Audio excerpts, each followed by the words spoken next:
Welcome to Transatlantic Wrestling Talk. I'm your host, Andy, always joined by my co-host and brother, Dale. How we doing, mate? Hey, good morning, Andy. I think I'm a little bit well. So we decided that it's January, okay? Turned the new year last week.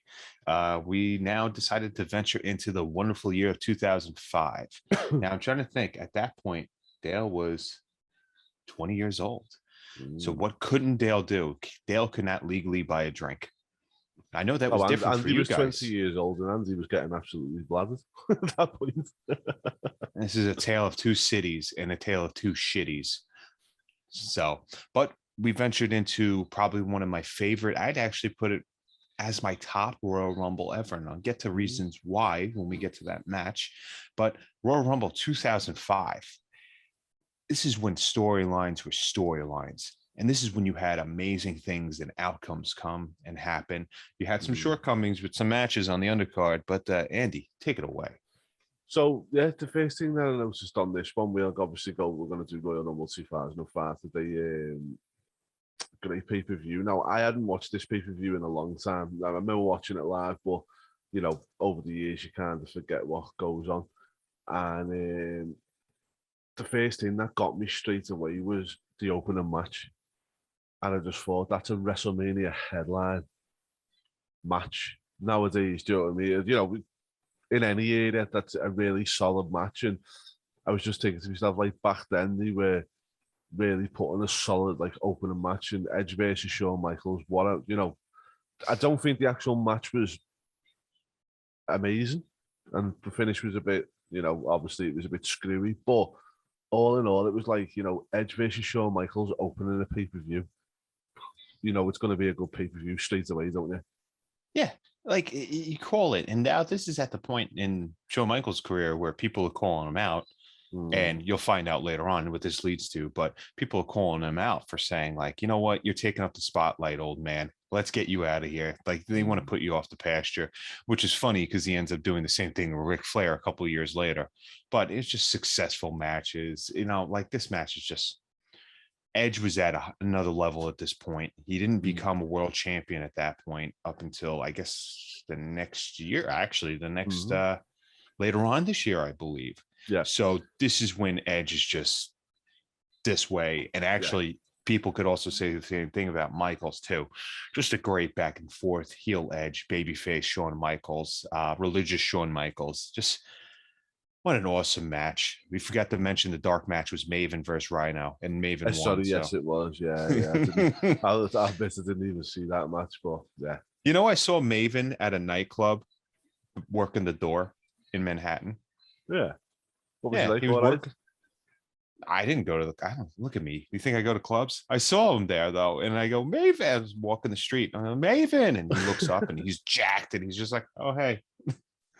Was this pre-WWE or post-WWE? Nope. This was about 7 years ago. Yeah. Crazy. No, I wonder why you never done much more. I mean, I know he wasn't much of a talker, was he? So. No, but he tried though, and I think they had him with Al Snow, and didn't they have him with Simon Dean? Yes. The only thing I ever remember about Maven though was his drop kick. I know he drop kicked the Undertaker, but if you're going to be known as being a man that with a drop kick, then you're never going to really do much.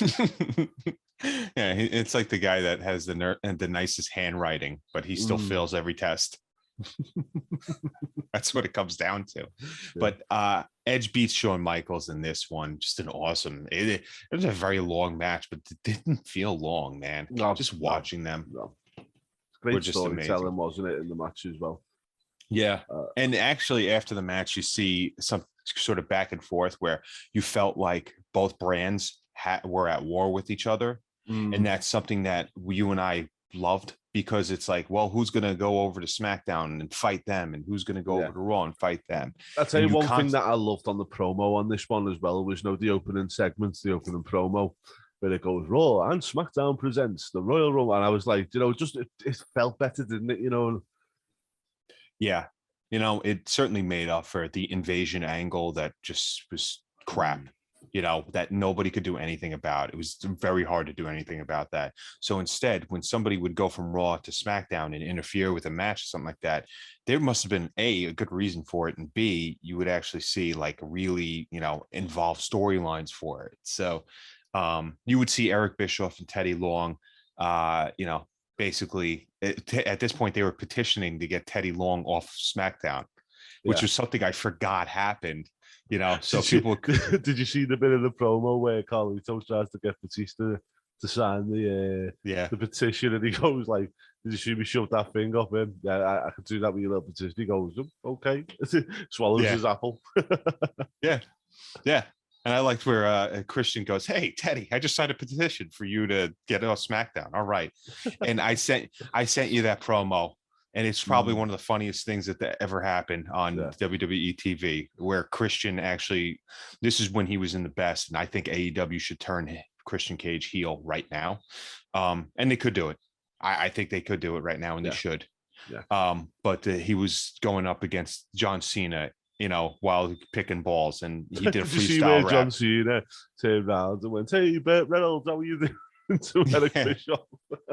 Loved you in Boogie Nights, Bert.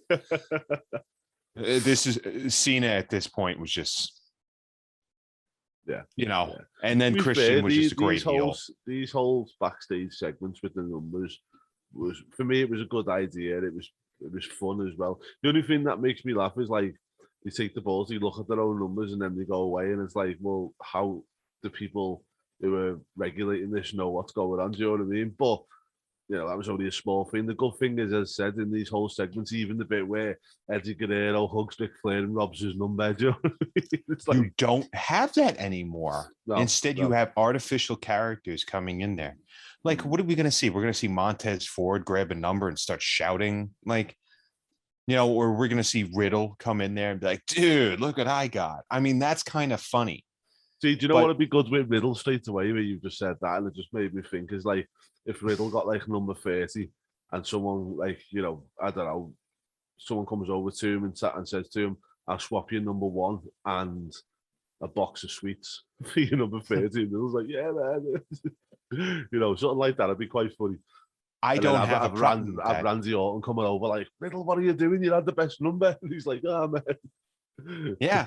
And then what if they showed Randy Orton going to whoever offered him the sweets and beat him up for the 30?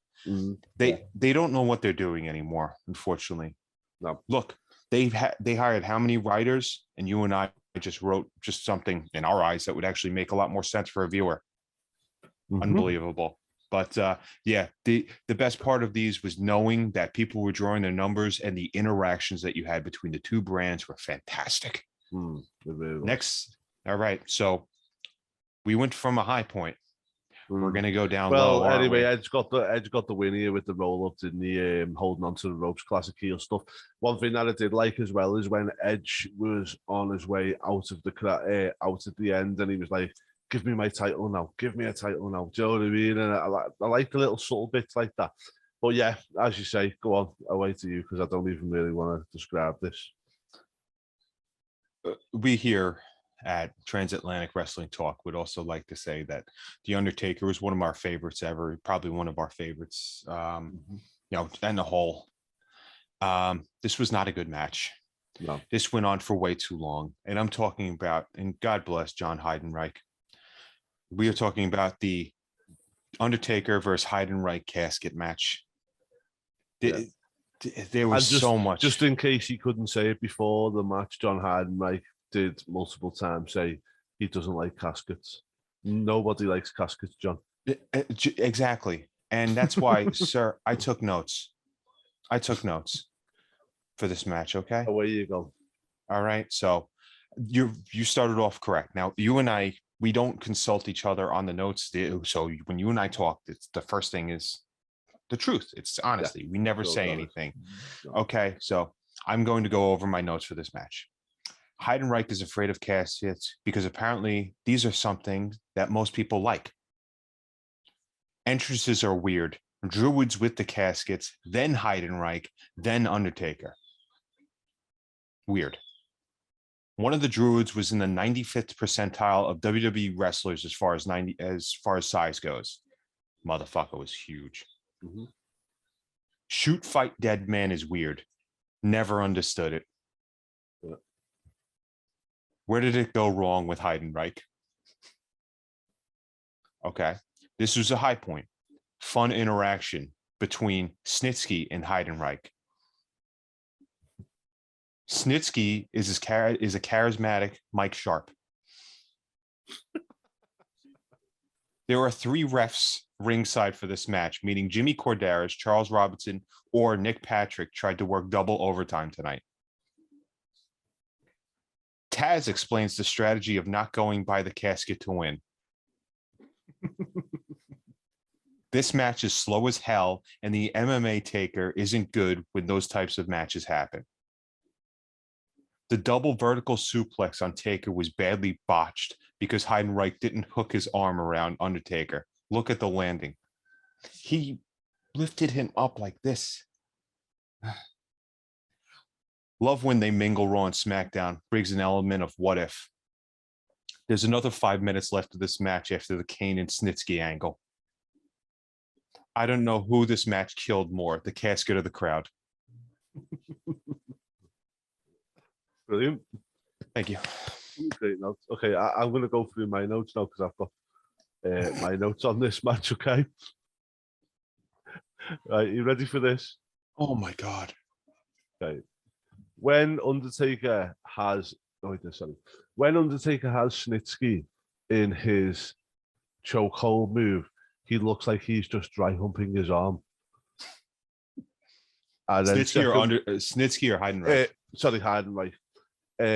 When he has him in that, what's it called, the Devil's Gate or whatever it's called. Hell's Gate. Hell's Gate. He looks like he's just dry humping his arm. And my second point is, why employ Druids to come out and bring the casket out if after the match Jimmy Cornette and Robinson are just going to roll that casket right out? Could they not afford the Druids for 2 parts of the segment? Like I said, they mailed it in for double overtime because they have to work a big match later on. Yeah, but did you see after Undertaker slams the casket shut, Cornette and Robinson just come along and start rolling and reeling them out? It's like, well, where are you taking them? Why couldn't you just got the Druids to just come back and take them out again? Would they have to turn off the lights to bring the Druids back out? Well, Undertaker could have summoned them, couldn't he, or something like that? Yeah, just be like, it's just weird. Just there's no point to this match because wouldn't Heidenreich be back on TV in like a month? Yeah. If you had a casket match, right? But if you had a casket match, wouldn't you just retire the person? I don't get it. Yeah, or at least the character. Yeah. But anyway, shit. Yeah, Undertaker won that one. Crap. But poor Undertaker, I think because of his gimmick, he's always ended up with some shite, hasn't he? Gonzalez. Yeah, so there's just a lot of them. Even fake Undertaker. Yeah. Which at the time looked cool, but it's just the aesthetic was cool, but that's it. Okay, so anyway, on from the really lows, we're gonna go back up high again, and it has this kind of pay-per-view had that, didn't it? It had the highs and lows, and well, I think that was the only one real big low, but John Bradshaw at Layfield defeated the Big Show and Kurt Angle in one hell of a match. Dude. Minus Big Show. Big Show was just there to, be fodder and be played with. But I'm telling you, this is a heel versus heel match. And the crowd was into it.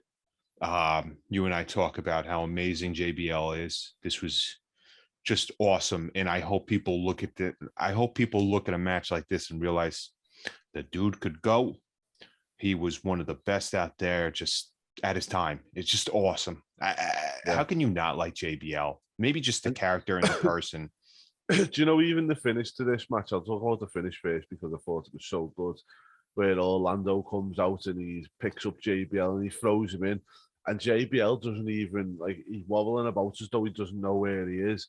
And then, boom, clothesline from nowhere. Clothesline from hell, but out of nowhere, boom. Do you know what I mean? Which is, it made the move look so solid and so dangerous. But at the same time, it was like, yeah, all right, Orlando helped JBL by getting him back into the ring, but JBL was the one out of instinct that won it. And it's like, he got, that's the way to book a finish. Yep. Where you can get help from your outside, from your, stable or whatever it may be, but without it making you look weak. Yep. Because I thought, JBL, obviously they were going, oh, we screwed. He snuck away with one again, but he looked so strong coming out of it as well. Yeah. Yeah. And I think the best part about it is just he loves Stan Hansen. He looks like Stan Hansen. That lariat, it's just devastating, and even, doing it to somebody like the Big Show could even be convincing. Yeah. Later on you'd have Teddy would be like, all right, well, you didn't pin Big Show, but you're going to face him in a cage next month. So it was a very short-lived celebration, but you loved when he would celebrate, and JBL, the guy knew how to win. You'd have the champagne and his cabinet with him. It's just, you know what? I still loved him.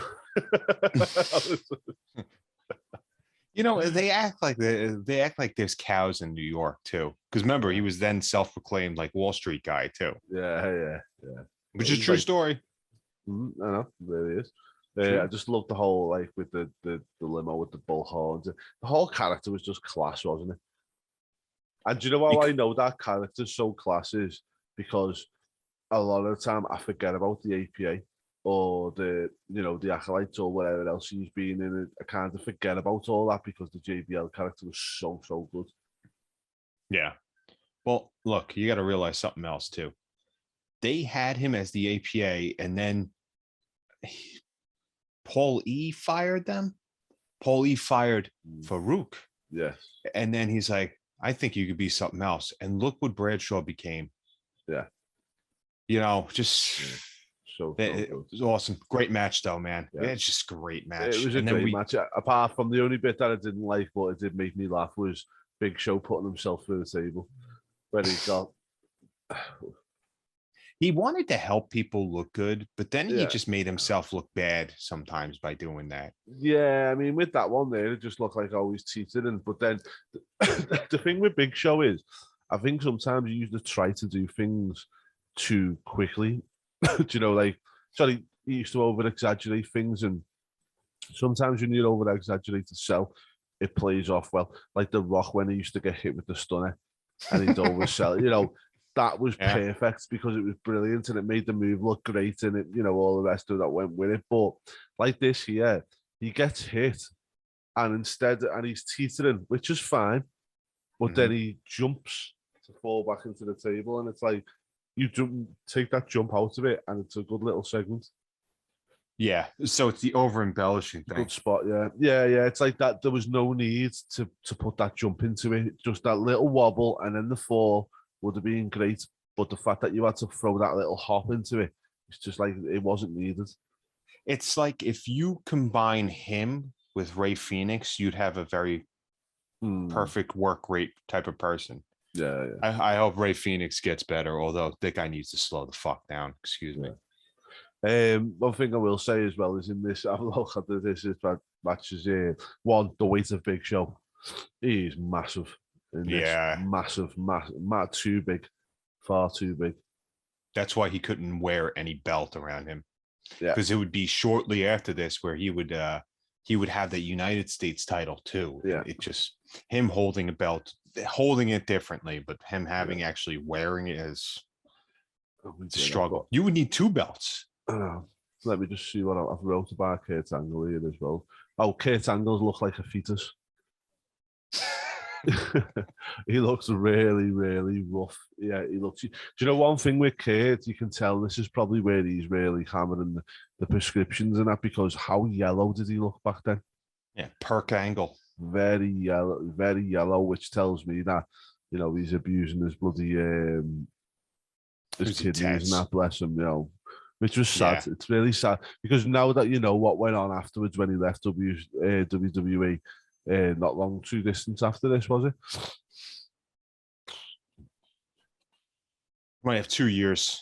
Yeah, you might actually have 2 years after this, and then he would go into TNA. Yeah, then be whatever TNA wanted him to be. Yeah, but yeah, he was Perk Angle at this point.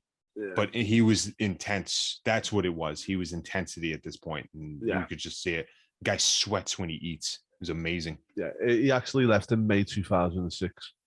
Okay, all right. So I was so off. just about a year after this, Yeah. but it's just as I say, even here you can see there's something not quite right with him, can't you? And don't be wrong, he's got that intensity and he looks well, but if you look at his actual face and his skin and everything else, he doesn't look in great shape. Yeah, it's weird. It's like, I'm not gonna say it looks like jaundice, but he definitely looked like he was just the AWOL tan too. But I don't know. Like if you and I went to a tanning salon, we would probably be red as can be. Yeah. You know. So, but other people when they go to tanning salons, they just have this nice brown hue, like our boy Sabu. Right, so we'll move on to our anyway. On that one, obviously JBL gets the win, retains the title, awesome stuff. Next match we had was Randy versus Triple H, Randy Orton versus Triple H for the World Heavyweight title. One of my favorite belts, love it, big gold. Big gold. I loved all this, and I loved the stuff that they done. Do you know one thing that I thought that they done well in this pay-per-view was they told the story with the little segments before the match as well. That's why you'd have, Bischoff say that he would tell Bischoff, or he would tell Batista. Bischoff would say, look, you know what? You got to tell Triple H that nobody's allowed at ringside to interfere with this match with Randy. And Batista goes, okay. All right. Because, we'll get into him in a little bit, but, it was episodic. It was part of the story for a premium live event now. But it is, when pay-per-views would happen, there would be a story within the story. Like this is the final chapter, or sometimes this is people the thing, but you look at this and you've got Randy Orton versus Triple H, but then there's the burning story in the background of the slowly but surely bits of descent from Batista and whatnot, you know what I mean? So it's awesome, isn't it? It's the long-term storytelling that all these crowds like come in their pants for now. Excuse me, but they think they know what long-term storytelling is. It isn't. It isn't. No. Long-term storytelling is not a callback from something that we saw about 10 months ago. This is developing. Long-term storytelling is the Usos coming into the Roman Reigns' cabinet, and one by one joining him, even though they don't like the way he's acting. They're being a part of it. So this is what we yearn for, and that's why Triple H versus Randy Orton was just classic. It's not their greatest match, but it was still a great match, especially for Royal Rumbles, man. I loved a little bit where Randy goes for the RKO and Triple H pushes him over the top rope. Thought that was really class, and also very clever by the guys who obviously when they sorted this match out with the Royal Rumble being the next match as well, because obviously the commentators were right on that. Oh, he goes over the top rope. If that happens in the Royal Rumble, he'd be out. It's just brilliant. Really, little subtle things like that is what they used to do really, really well. That they don't do as well now. Yeah, who was on it? JR and King was on for this match, right? Yeah, and obviously they're used to calling these two people. At this point, Triple H was. This was kind of towards the end of the reign of terror that he had. Although Randy Orton won the belt, from Benoit, and, now it's back and forth. So, and Orton was on another level too at this point. He was still that young prick, and he's always going to be that young prick because as a babyface, it just made no sense whatsoever. But people, I think, were just sick of Triple H at this point. Even though Triple H probably had some of the best segments on TV. I always feel sorry for Trips because I always feel like he doesn't get the respect that he deserves. And if he wasn't Mr. Hunter, Mr. McMahon, Mr. Stephanie McMahon, or, I don't want to call him that because it's disrespectful, but would he be, seen as one of the all-time greats more than what he already is? Because I feel like he should be. Yeah, 100%. 100%. Think of like when he faced Michaels in SummerSlam 02. He got his offense in, and man, he let Shawn get his in too. Yeah, and he put people over. We've discussed how we hated the ending of the WrestleMania match with Booker T. It was terrible. But I think he even realized that too. the booking about how racist he was, but after a while he got the sense. And it also helps when you have Ric Flair but guiding you and being behind you. Yeah, definitely.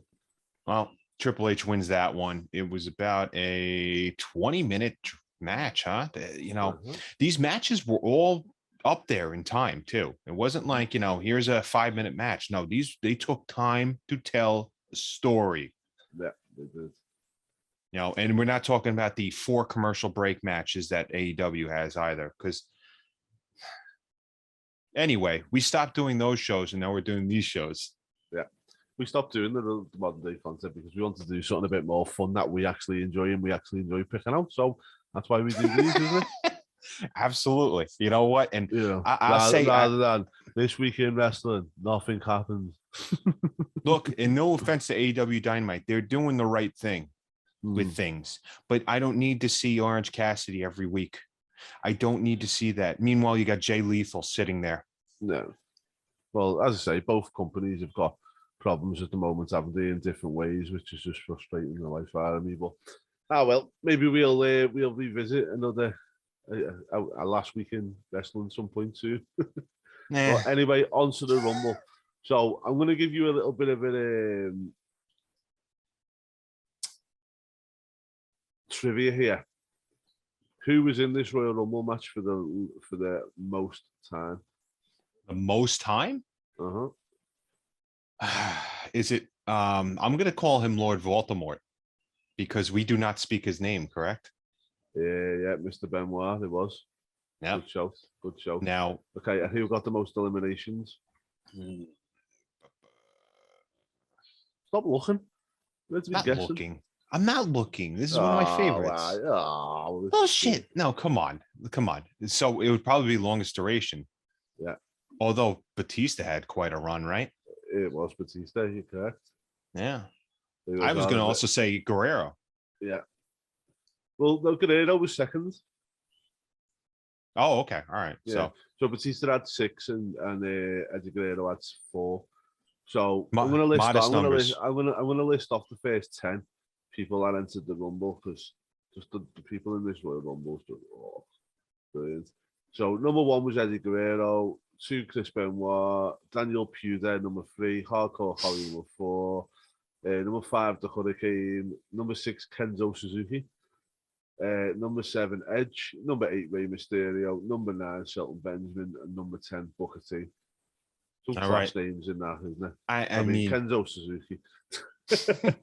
Yeah, I mean, he's just a upper linear tier type of guy. Let's put it out there, though. So it's a nice mixture. You'd have a commenter team of Jim Ross and Taz still sound great together today. Okay. Yeah. And they would highlight, hey, I want SmackDown to win, or I want Raw to win. And you don't have that now because everybody's just happy to work together and working. Yeah. And now it's just, but you would have Daniel Puder come out as number 3. And this may be the last time we've ever seen him ever. Daniel Puder, UFC fighter, one tough enough, comes in, grabs the mic, says how he's going to be the youngest person to win the Royal Rumble. Cool. You're establishing yourself as a heel. Yeah. Kurt Angle did that when he grabbed the mic and said, you're about to witness, the greatness when he first came in. Sounds familiar. Guess what didn't happen? He gets in the ring. Daniel Puder gets the shit kicked out of him. Yeah. Just chops. It was like an initiation that I guess he wanted to go through. Who comes out number 4? Hardcore Holly. Hates young kids. By the way, do you think there's any type of safe way to take the Alabama Slam? No. The problem, if you rewatch this Royal Rumble match, which I didn't like Holly altogether, to be fair, I'll be totally honest. It got to the point where they wanted you to respect him for his veteranship, and I'm not really a fan too much of that, but no. I liked what he did. We talked about it last month. Him and his run with Crash Holly was hilarious. But he beat the living crap out of Daniel Puder here. And the Alabama Slam is just one move that looks fantastic. And if you know how to take the bump, awesome. It looks great, but That looked like it hurt, Andy. Yeah, I know it is. It is. Um, All right. So out goes Pewter after that, after they rip off his nipples. Yeah. On other people on this, so from 11 to 20, we had Chris Jericho, Luther Reigns, Muhammad Hassan, Orlando Jordan. Now, Scotty Too Hotty never made it into the ring because he was attacked by Muhammad Hassan before entering the ring. So I think he's owed a title shot. I think he's owed a title shot. Yeah, he hasn't gone over the top rope, so that match is still continuing in my eyes. Yeah. Number 16, Charlie Haas. 17, Rene Dupree. 18, Simon Dean. 19, Shawn Michaels. And 20, Kurt Angle. Just before we get to those last two, okay, I'd like to point out that prior to this, okay, there's some stuff brewing here, because you had the Evolution dissension going on with Batista, which we'll get to later. But you have Muhammad Hassan, was a Iraqi sympathizer who's actually Italian. He's 100% Italian, the guy. And, nobody liked him. This is when you would have Eric Bischoff and Teddy Long align Raw versus SmackDown, stuff that doesn't happen anymore. And they all of a sudden get into this fight. Countdown goes down. Muhammad Hassan comes down. They stop fighting because he hates America. So what happens? He comes in the ring, wants to get bowed down to or pay homage to Allah, I guess, gets thrown out right away. It was a nice solidarity moment. So, and that's why Scotty Too Hotty never made it to the ring, because he beat the crap out of him in the aisleway. So looking at that list, Luther Reigns, Big Haas. I know you don't like him. I thought they should have made something out of him. Couldn't cut a promo to save his damn life. This is peak Jericho as far as I'm over with the crowd and I'm hilarious. This is like, he was funny, Yeah. I'll tell you who else on this one. I just want to mention Rene Dupree. I thought he was a really solid worker and he good look and everything else about him. His gimmick sucked, didn't it? And they drafted him to ECW later on. It just didn't make any sense. No. He was awesome, though. Like, he could have been something really good. Simon Dean, if in case anybody doesn't know, was the Nova, but he had a gimmick of being a guru, fitness guru. Yeah. So, didn't work out. And he would exercise on the side of the ring until Shawn Michaels would come in and then eliminate him. After Shawn Michaels would come out, though, Kurt Angle, who stole Nunzio's ball.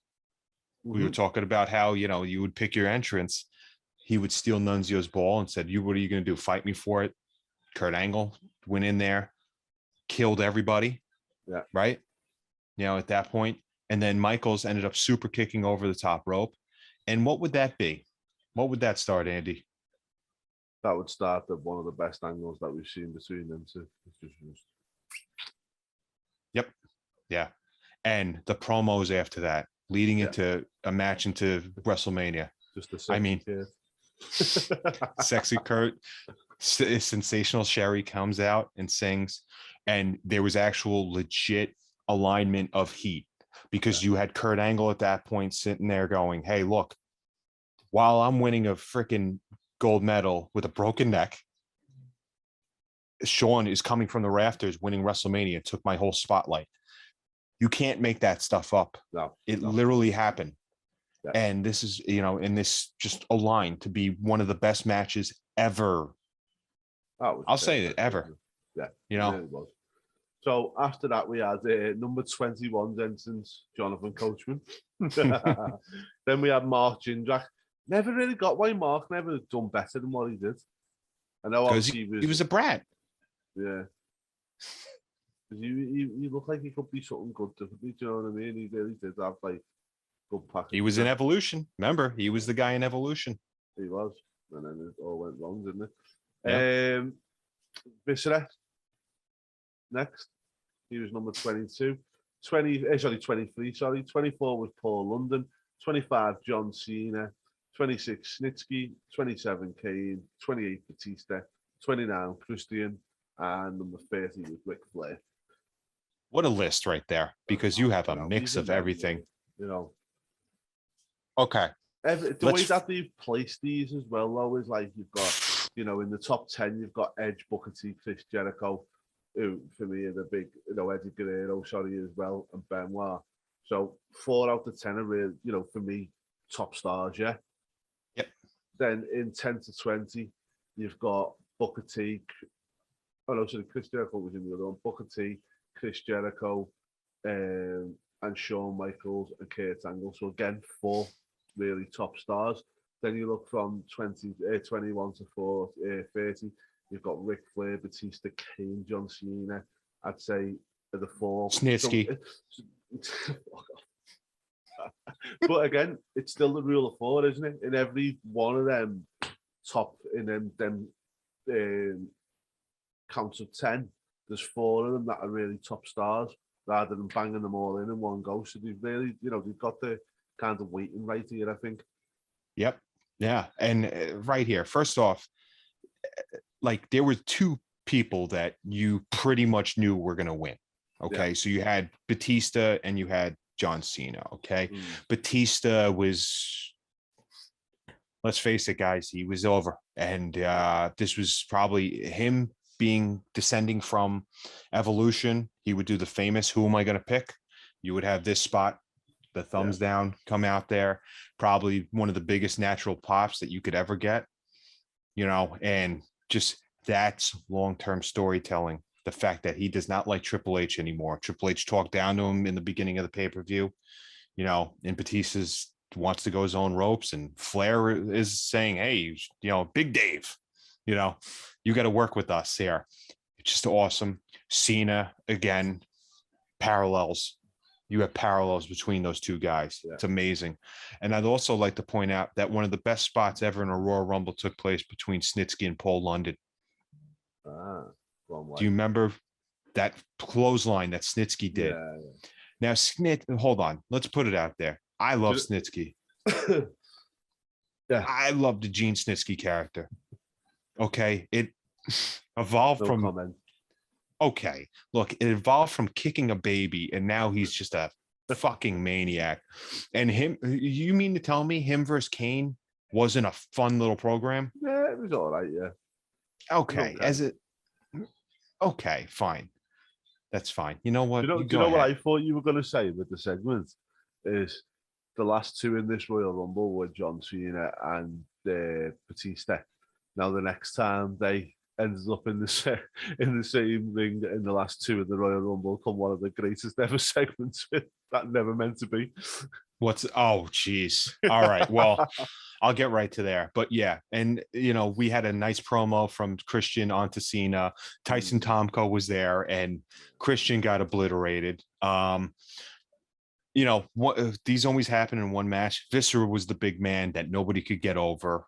Yeah. Cena comes in, throws him over. Not a problem. I mean, Cena at that point was just over. Oh, he was. He was over as over like an over, wasn't he? But the right man won this Rumble. Yeah, come on. Raw was just so much better at that point. Yeah. Although you had, but still also had that story that was there. It was would he pick Triple H? Wouldn't he? It wrote itself, didn't it? And the crowd knew what was going to happen, but we didn't care. We wanted to see it, and we loved it. Yeah. But you'd have the end where you'd have the last 4: Rey Mysterio, Edge, Cena, and Batista. Rey gets speared out of the ring. Edge gets thrown out by the 2 of them. And Edge will tell you a funny story where he says that he was the last guy before those 2 were eliminated, and he was passing by Vince as Vince was coming out. What happens? Batista, on accident, Batista and Cena both knock each other out.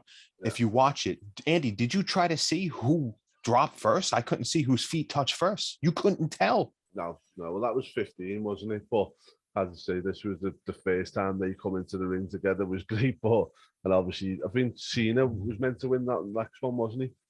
Was Cena meant to win the 15? What's that? Hey? It was an accident. Yeah. And then Vince came out, walks out all pissed off. You didn't see Vince for a while at that point, too. I think it got to be a year. Vince comes out, rips both of his quads entering the ring. The man is sitting there in pain, and you couldn't tell. Yeah, he's still Vince. Yeah. He's the same guy. And then all of a sudden just pops right up. or not really, but he says restart the match, and then they restart it, and what happens? Batista throws John over the top. Batista looks astonished, like he looks genuinely like, holy shit, I did it.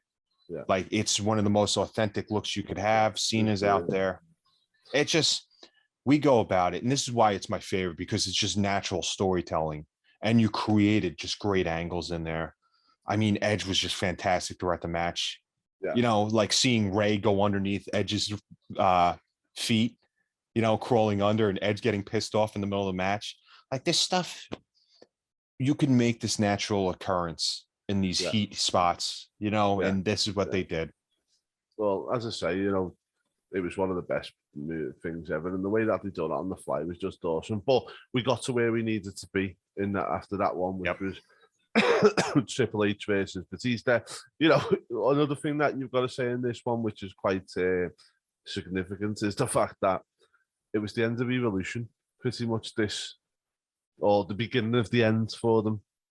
After this Royal Rumble win for Batista, wasn't it? So, for me, an awesome faction. So, it's very sad in a way, isn't it, as well? But it just shows you the significance of this moment. Yeah, I mean, back then you could look at it as being sad, but as a fan, you knew it should have been the end, and that's what we loved about it. Everything about it was just fantastic, Oh, yeah. And then it would end up being a pretty decent main event for WrestleMania. That's the best way how to split up a faction and do it the right way, rather than just going, "Oh, they're not together no more." Yeah, but when you're doing that, you evolve somebody else's career in where it's an upward trajectory. And that's what they did with Batista. And look, Cena would they would have a Royal Rumble on that following SmackDown, and Cena would win that. And so he'd get the title shot. To the end result of both of them, isn't it? Storytelling, man. It's what we're about, man. Out of stars, out of 10, what would you give this one, mate? I'm giving it a 9. I'm going so strong with it because of the match itself was fantastic. And, I'm going to go for the 8. The only reason I'm going for the 8 is the Undertaker hard and light match ruined it for me. It was bad. That stops it from getting the 9 in my eyes. But then, to be fair, it would have been down to a 7 if it wasn't for Vinnie Mac running in and turning his quads and doing so well. That got an extra point, so I'm going to go with a nice, generous 8. That's okay. That's cool. All right. So I'm going to go with I'm going to go with the 9 with Jonathan Coachman just hiding in a corner and then all of a sudden hitting Kane or hitting Chris Benoit and then running back. That's coward way Royal Rumble 101. So what a match. Well, guys, thanks for watching. Really enjoyed this one. It's been really, really good. Just a point as well while we were speaking, let us know in the comments what you think of the ratings on this one. Let us know, what you think, what out of 10, what would you give this event? If there's anything that we've missed over that you want to discuss on it, let us know in the comment section. The only, we want to interact with you guys, so make sure that you do put it on there. Seeing a lot more viewerships in terms of duration, so we know that a lot of you are getting to the end point here, so thank you. Every one of you that are watching us, you're helping us grow, and we appreciate it a lot from me and Dale. But until next time, Dale, any final words? No, just let us know if you have any suggestions. We're going to be doing a live stream too of this year's Royal Rumble. We know it won't be like that. This current year, this Royal Rumble is not going to be like 2005 or what did we do, 92 a couple weeks ago. But we will tell you that we're going to be doing a live stream with WrestleBuddy, so with our partners over there. But Andy and I are always going to take suggestions as far as transatlantic wrestling talk too for WWE, AEW as well. We'll discuss it, man, if you guys want to hear it. So just like, subscribe, and please comment and let us know everything. That's it. Well, until next time, guys, thanks very much, and thank you for your continued support, and we'll see you again next week, same time, same place.